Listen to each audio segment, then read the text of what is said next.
Hey everybody, Tony D and Little Joan here with another Screenwriters Rant. Let's look at Resident Evil 8 Village. Now this trailer actually has gameplay in it, so I'll show you a little. I can't show you much because YouTube. Damn you, YouTube.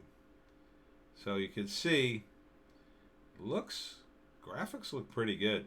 Looks pretty sweet on this game.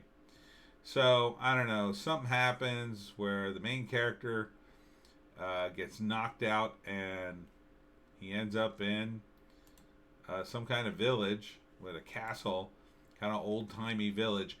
Now, Resident Evil, I think the problem with the Resident Evil franchise is they upped the ante of the zombies too quickly and didn't stick to the classics, the classic zombies. They went to like weird demons and stuff, and it just got crazy.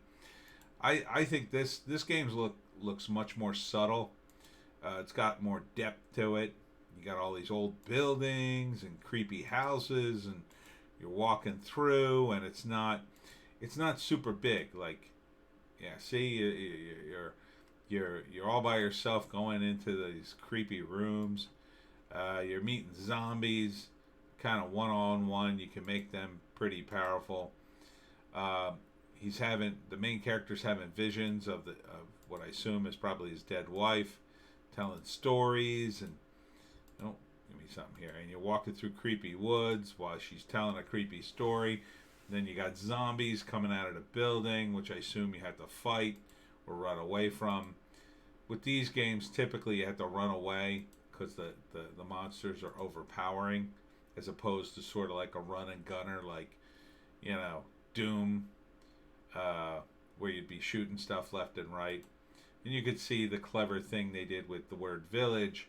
It's got a VI, kind of an II, so it's 8. Get it? It's a Roman numeral 8 in there. But I think this is a good way to scale down. Yep, see, you can see it better there. To scale down the Resident Evil franchise and get back to the basics of scaring people and whatnot. And there's some creepy guy. I mean, the detail looks very rich. So this looks like Max Payne. Reminds me of Max Payne with the flashbacks. Except I assume you don't have two guns and get to blast all the zombies. This is all creepy. You got to walk through this. I should assume a zombie jumps up somewhere here. It's very detailed. It's like you got all these weeds and you got all this creepy stuff in the buildings and you got to walk up a hill. I mean, there's a lot going on here. So, just judging by this trailer, I would be excited to play this game. It looks like a fun game. If you like this kind of creepy, horror-filled game. Yeah, that's creepy. Yeah, walking through the woods and the shadows. I mean, it's a short trailer, but I think it looks good. I think it looks really good. I would play this game. Very involved, though. That's the only downside for me, because I don't have the time to invest. This would be... It's a heavy investment of time, because you really got to be immersed in a story like this to appreciate it. And then, I think there's a balance between the story and the gameplay. If the story's that good, and then you get killed in the gameplay and you have to wind it back and start over, I think that becomes annoying after a while, because you just want to progress the story to see what happens. It's kind of like watching a movie, but you get to play a little bit of it.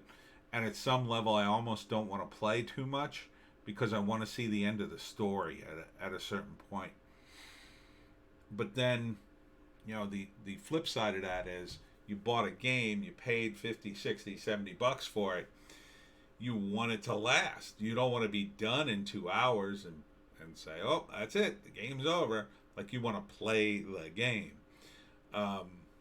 So it's a tough balance, because if it gets too arduous, too story driven in a video game, you start to tune out. I tuned out in the last Grand Theft Auto. I got to the big bank heist towards the end, and I never finished it. Like, you had to do a bunch of missions to get all the stuff you need, and it was really complicated. And then it feels like work now. It feels like work, and I don't want my games to be work. Like I want a smooth transition. I mean, I don't want them to give me everything, but if I get stuck somewhere, I don't want to have to go back to a save point where I got to replay something over and over again. I just want to replay the part where I messed up, or made a wrong turn, or fell into the pit full of flesh eating ghouls or whatever.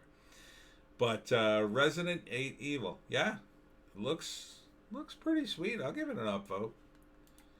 Yeah, I think this might be one to play for Christmas.